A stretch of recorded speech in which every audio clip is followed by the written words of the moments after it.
नमस्कार दोस्तों, welcome to regional IAS. आज हम डिस्कस करेंगे कि देखिए, इससे पहले हम डिस्कस कर चुके हैं, ऑलरेडी वीडियो अपलोड करा जा चुका है रीजनल आईएएस के यूट्यूब चैनल पर कि इंडिया में जो है फेडरल सिस्टम है, फेडरल सिस्टम संघवादी प्रणाली। तो फेडरल सिस्टम के सपोर्ट में कौन कौन से पॉइंट्स थे वो हमने डिस्कस कर लिए। इसका वीडियो ऑलरेडी अपलोड हो चुका है, लेकिन आज हम डिस्कस करेंगे कि ऐसे कौन से पॉइंट्स हैं जो फेडरल सिस्टम के अगेंस्ट में, मतलब ऐसे कौन से पॉइंट्स हैं जो ये दिखाते हैं कि इंडिया में फेडरल सिस्टम नहीं है, यूनिटरी सिस्टम है। ठीक है, तो वो हम चीज़ें डिस्कस करेंगे। पहला पॉइंट जिसमें हम डिस्कस करेंगे वो है कि इंडिया के अंदर सिंगल कॉन्स्टिट्यूशन है, सिंगल कॉन्स्टिट्यूशन है। अब भाई सिंगल कॉन्स्टिट्यूशन है तो राज्यों की बात कहाँ से आ गई? अब जबकि हम अमेरिका की बात करें तो अमेरिका में हर राज्य में अपना अलग से कॉन्स्टिट्यूशन होता है। ठीक है, उसके ऊपर होता है यूएसए का कॉन्स्टिट्यूशन, लेकिन इंडिया में ऐसा नहीं है। दूसरा है हमारा जो फेडरल सिस्टम के अगेंस्ट दिखाता है और वर्किंग सिस्टम को इंडिया के, वो है कि कॉमन जुडिशरी। कॉमन जुडिशरी वो कैसे? देखिए, अमेरिका के फेडरल सिस्टम की हम बात करें तो अमेरिका में हर राज्य का अपना अपना सुप्रीम कोर्ट होता है, लेकिन इंडिया में हर राज्य का सुप्रीम कोर्ट नहीं होता है, एक ही सुप्रीम कोर्ट होता है। और राज्यों के हाई कोर्ट जरूर होते हैं, लेकिन वो सुप्रीम कोर्ट के अंडर में ही वर्क करते हैं। ठीक है, तो ये सेकंड पॉइंट हो गया। तीसरा पॉइंट हमारा आएगा कि जो फीचर्स है, फीचर्स ऑफ इंडियन कॉन्स्टिट्यूशन, उनमें डिफरेंस है। केंद्र के लिए अलग हैं, राज्य के लिए अलग हैं। कैसे? तो इसके अंदर में हम डिस्कस करेंगे आर्टिकल 352। आर्टिकल 352 हम जानते हैं इमरजेंसी के लिए यूज होता है। तो आर्टिकल 352 के हिसाब से देखा जाए तो क्या है कि देखिए, ये सिचुएशन पर डिपेंड करता है, सिचुएशन पर डिपेंड करता है कि कभी तो इंडिया फेडरल वे में काम करता है, कभी यूनिटरी वे में काम करता है। जब आर्टिकल 352 के तहत इमरजेंसी डिक्लेयर कर दी जाती है, इमरजेंसी डिक्लेयर कर दी जाती है, तो जो डिस्ट्रीब्यूशन ऑफ पावर, केंद्र और राज्य के बीच में जो पावर का बंटवारा है वो ऑटोमेटिकली सस्पेंड हो जाता है जब इमरजेंसी प्रोक्लेम्ड की जाती है राष्ट्रपति के द्वारा। तो ये तो यूनिटरी बन गया, फिर तो केंद्र की चलने लगी ना। तो ये सिचुएशन पर डिपेंड करता है कि सिचुएशन कैसी है, उस सिचुएशन के हिसाब से वो काम करेगा कि वो फेडरल वे में काम कर रहा है कि यूनिटरी वे में। तो इमरजेंसी के टाइम पे इंडियन गवर्नमेंट की जो वर्किंग सिस्टम है वो यूनिटरी हो जाता है, सारे राइट्स जो हैं ऑटोमेटिकली सस्पेंड हो जाते हैं, कुछ को छोड़ के। ठीक है, तो ये आर्टिकल 352 डिस्कस किया हमने थर्ड पॉइंट के अंदर में। इसी में हम डिस्कस करेंगे आर्टिकल 3। आर्टिकल 3 क्या कहता है कि भैया राज्यों की बिना अनुमति के आप जो है पार्लियामेंट राज्यों की बाउंड्री, नाम, एरिया, ये सब चेंज कर सकती है बिना उस राज्य की परमिशन लिए। मान लीजिए ये यूपी है और यूपी का जो है, यूपी से लगा हुआ है मान लो एमपी, ठीक है, या मान लो राजस्थान। तो यूपी का कुछ एरिया यू बढ़ा के राजस्थान का कुछ एरिया कट करके यूपी में जोड़ दिया। तो यहाँ होना क्या चाहिए कि पार्लियामेंट को परमिशन लेनी चाहिए राजस्थान और यूपी से कि भाई राजस्थान, हम आपका एरिया थोड़ा सा यूपी में मिला रहे हैं। लेकिन ये आर्टिकल 3 परमिशन देता है यूनियन पार्लियामेंट को कि आपको सिर्फ उनको इन्फॉर्म करना है, अगर वो डिसएग्री होते हैं तो आपको अपना फैसला बदलना नहीं है, आप कर सकते हो। तो ये भी यूनिटरी वे में हो गया। अब इसी थर्ड पॉइंट के अंदर हम डिस्कस करेंगे अगला आर्टिकल 356। अब भैया 356 क्या है जानते हैं सभी, president rule, president rule in states, राष्ट्रपति शासन।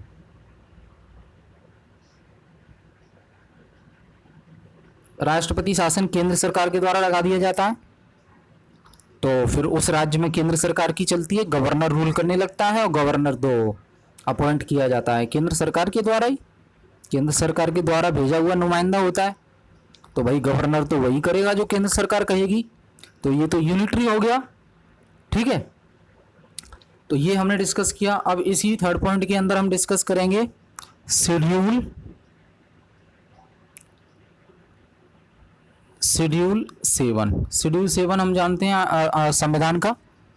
Schedule 7 of the constitution distributes the powers between centre and state, however this distribution is mostly in the favour of union government regarding law making.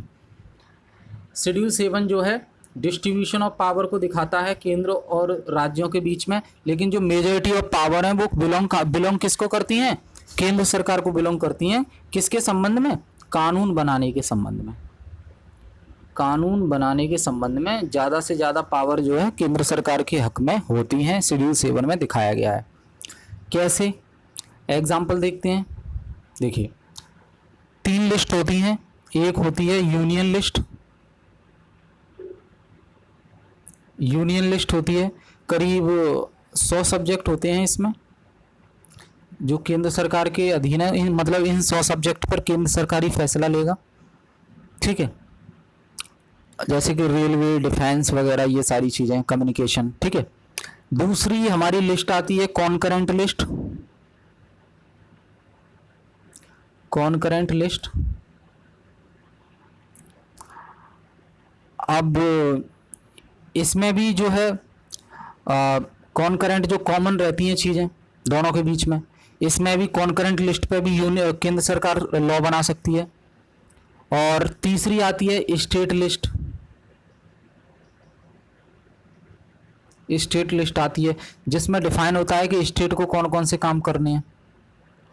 ठीक है, लेकिन इसमें भी union parliament कभी कभी law बना देती है, ये डिपेंड करता है सिचुएशन पर। फॉर एग्जाम्पल ऐसी 5 कंडीशन है जिसमें यूनियन पार्लियामेंट लॉ बना सकती है स्टेट सब्जेक्ट पर। कौन कौन सी वो चीज़ें हैं, पहली चीज़ है article 249।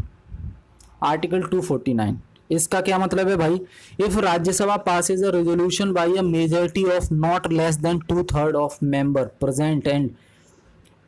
present and voting, that is it is in the upmost national interest that parliament legislate over state subject. In that case parliament assumes legislative jurisdiction over specified states subject. देखिए अगर राज्यसभा पर रेजोल्यूशन पास कर देती है 2/3 majority के साथ, जो member वहाँ प्रेजेंट है, वोटिंग के ब्याह पर 2/3 मेजॉरिटी अगर मिल जाती है तो, और वो जो रेजोल्यूशन है वो नेशनल इंटरेस्ट में आता है, तो पार्लियामेंट उस पर लॉ बना सकती है। ये परमिशन कौन देता है, आर्टिकल 249 केंद्र सरकार को, मतलब यूनियन पार्लियामेंट को ये परमिशन देता है कि आप स्टेट सब्जेक्ट के ऊपर भी कानून बना सकते हैं अगर वो स्टेट सब्जेक्ट नेशनल इंटरेस्ट में है और राज्यसभा उस पर रेजोल्यूशन पास हो जाता है 2/3 मेजॉरिटी के साथ। ठीक है, दूसरा इसमें आता है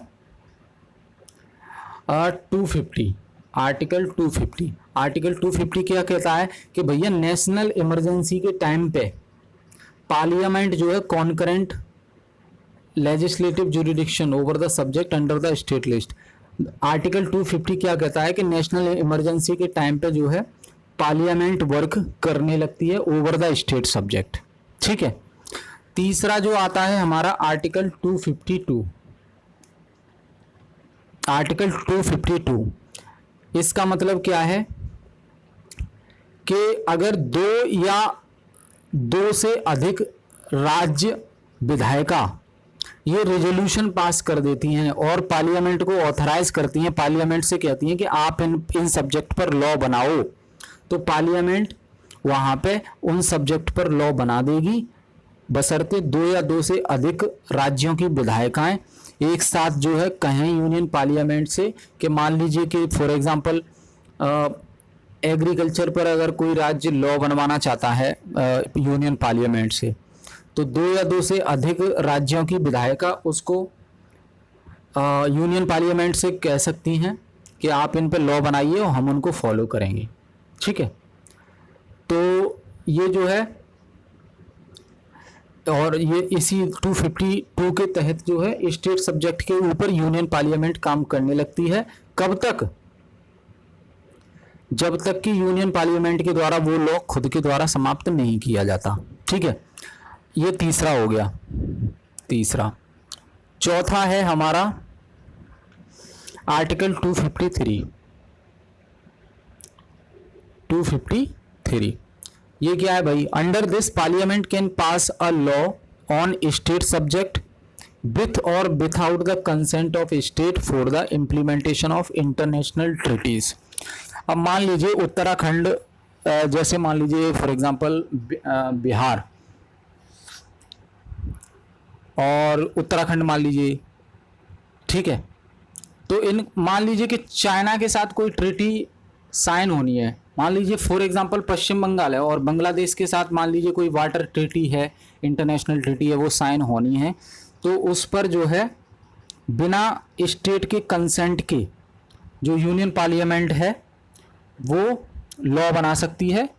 और लॉ क्यों बनाएगी? इंटरनेशनल ट्रीटी, अंतर्राष्ट्रीय समझौते को इम्प्लीमेंट करने के लिए। ठीक है ना, आपने देखा होगा कि पश्चिम बंगाल में ममता बनर्जी जो है बांग्लादेश के साथ वो वाटर डिस्प्यूट चलता रहता है, तो उस पर कभी राजी होती हैं कभी नहीं होती। तो ऐसे में अगर कोई अंतर्राष्ट्रीय समझौता करना है तो उसको इम्प्लीमेंट करने के लिए 253 ये परमिशन देता है यूनियन पार्लियामेंट को कि आप स्टेट सब्जेक्ट के ऊपर जाकर भी लॉ बना सकते हो। ठीक है, तो ये हो गया चौथा। पांचवा हमारा हो गया 356 आर्टिकल 356। ये क्या है? When president rule is imposed the state legislative assembly is dissolved and parliament may assume the jurisdiction of law making for that state only. जब प्रेसिडेंट रूल लग जाता है किसी राज्य में, तो जो उस राज्य की जो राज्य विधायिका है, लेजिस्लेटिव असेंबली है, वो डिसॉल्व हो जाती है। ठीक है, और पार्लियामेंट जो है उसको एज्यूम कर लेता है और पार्लियामेंट ही फिर लॉ बनाता है उस स्टेट के लिए, जब तक प्रेसिडेंट रूल रहता है। ठीक है, तो ये चीज क्लियर हुई। ये पांचवा है आर्टिकल 356। तो ये 3 पॉइंट हमने डिस्कस कर लिए, पहला, दूसरा और तीसरे के अंदर ये 5। चौथा पॉइंट है हमारा आर्टिकल 248। भैया आर्टिकल 248 क्या कहता है कि जो रेसिड्यूशरी पावर है लॉ मेकिंग की, वो पार्लियामेंट के बिलोंग करती हैं। देखिए, यूनियन लिस्ट हमने पढ़ ली, कॉन्करेंट लिस्ट पढ़ ली, स्टेट लिस्ट पढ़ ली। अब एक आती है रेजिड्यूरी पावर, जो बची हुई पावर हैं जो समय समय पर डिसाइड होती हैं, उन पर भी लॉ पार्लियामेंट बनाएगी, न कि राज्य की विधायिका। ठीक है, तो ये चौथा पॉइंट हो गया। पांचवा हमारा है आर्टिकल 155। आर्टिकल 155 ये क्या है भाई? Governor of a state is appointed by president who holds the office during the pleasure of the president, which means he can be influenced by union government, मतलब council of minister, even to harass the state। देखिए 155 के अंदर जो है governor appoint किया जाता है, राज्यपाल अपॉइंट किया जाता है राज्य के अंदर, और वो प्रेसिडेंट के कहने पर काम करता है। और प्रेसिडेंट आप जानते हैं कि एक काउंसिल ऑफ मिनिस्टर के कहने पे काम करता है। तो सेंट्रल गवर्नमेंट चाहे तो वहाँ चीज़ों को इन्फ्लुएंस करवा सकती है गवर्नर के जरिए, लॉ एंड ऑर्डर को इन्फ्लुएंस करवा सकती है गवर्नर के जरिए, और सरकार भी गिरवा सकती है गवर्नर के जरिए। ठीक है ना, तो किसकी चलने लगी? केंद्र सरकार की। तो आर्टिकल 155 जो कि राज्यपाल के लिए होता है, जो राज्यपाल अपॉइंट किया जाता है राज्यों के लिए, वो केंद्र सरकार के कहने पे काम करते हैं। और केंद्र सरकार के कहने पे काम करते हैं मतलब काउंसिल ऑफ मिनिस्टर के कहने पे काम करते हैं। और काउंसिल ऑफ मिनिस्टर चाहेगा तो राज्यपाल के जरिए उस स्टेट में कुछ भी करवा सकता है। तो फेडरल का हुआ, यूनिटरी हुआ ना यहाँ पे, ठीक है। तो ये हो गया। छठवां पॉइंट है हमारा 256, आर्टिकल 256 और आर्टिकल 257। ये क्या चीज है भाई?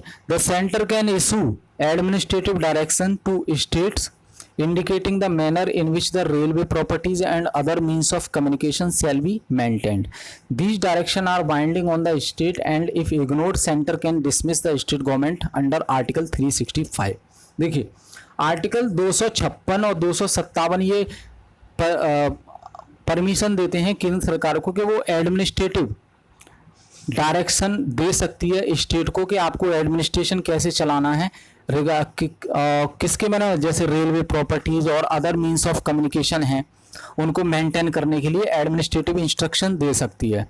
अगर राज्य उनको नहीं मानते हैं, अगर राज्य इग्नोर कर देते हैं उनको, तो केंद्र सरकार जो है उस राज्य की सरकार को डिसमिस कर सकती है। और डिसमिस करने का जो प्रावधान है वो आर्टिकल 365 में कहा गया है संविधान में, ठीक है।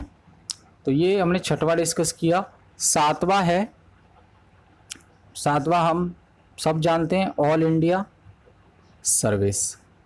ऑल इंडिया सर्विस जैसे कि IAS, IPS और IFS। IFS यहाँ फॉरेन वाला नहीं है, फॉरेस्ट वाला है, भारतीय जंगल सेवा। अब इसमें क्या करती है देखिए, रिक्रूटमेंट सिविल सर्वेंट की केंद्र सरकार करती है, ट्रेनिंग भी सिविल सर्वेंट को केंद्र सरकार देती है, लेकिन वो राज्यों में फिर उनको राज्य अलॉट होते हैं और राज्यों में वो वहाँ राज्यों में जाके वहाँ किसी जिले में जाके डीएम बनते हैं या जो भी पोस्ट हैं आगे की, ठीक है। तो इनके द्वारा भी केंद्र सरकार उस राज्य में कुछ भी करवा सकती है। भाई लॉ एंड ऑर्डर बिगड़वा देगी और लॉ एंड ऑर्डर जहां बिगड़ा तो गवर्नर जो है डिसमिस कर सकता है लॉ एंड ऑर्डर बिगड़ने पर सरकार को, राज्य सरकार को। तो ये मनमानी किसकी हुई? केंद्र सरकार की ना। ऐसे ही आठवां पॉइंट है,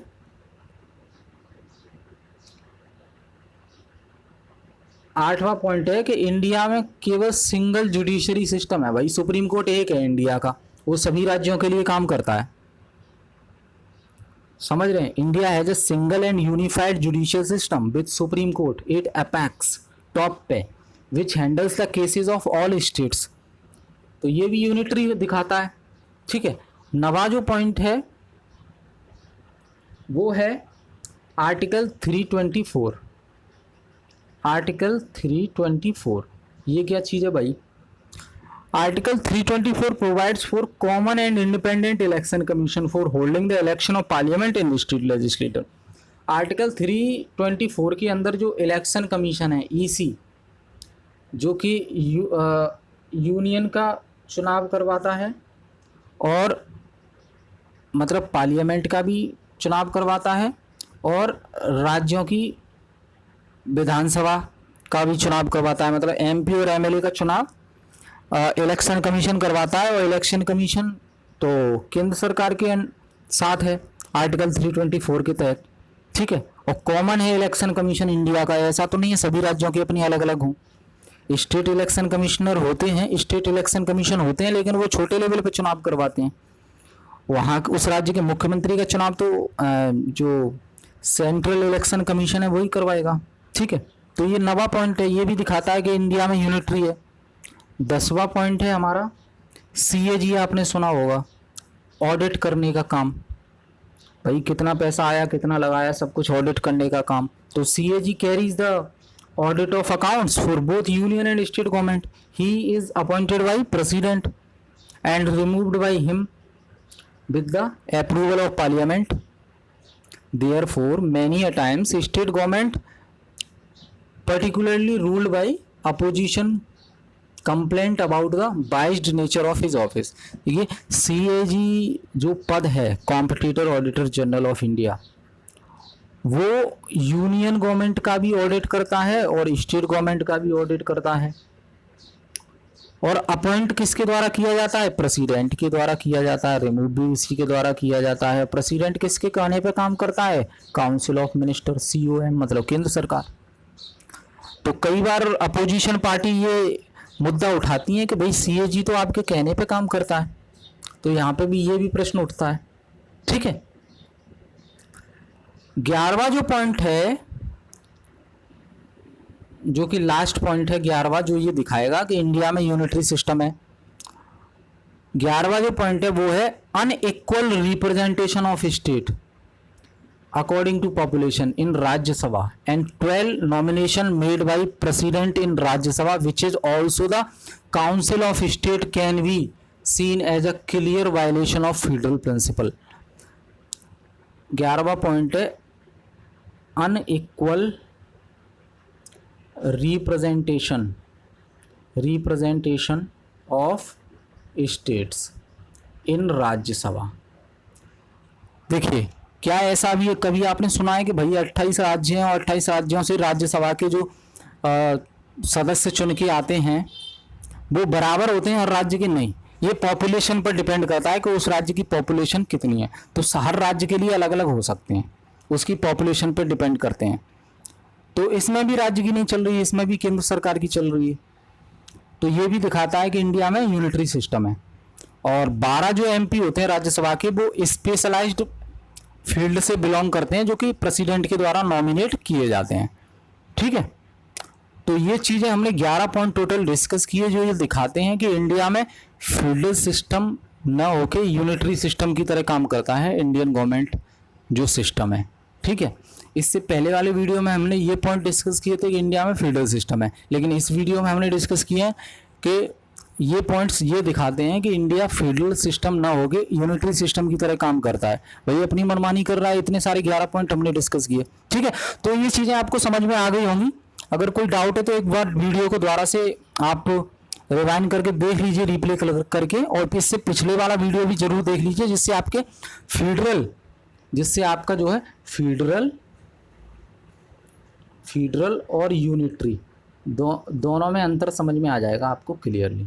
ठीक है, तो इस वीडियो को मैं यहीं समाप्त करता हूँ। मेरे साथ बने रहने के लिए बहुत बहुत धन्यवाद। वीडियो अगर अच्छा लगता है तो शेयर जरूर कीजिएगा। Thank you very much.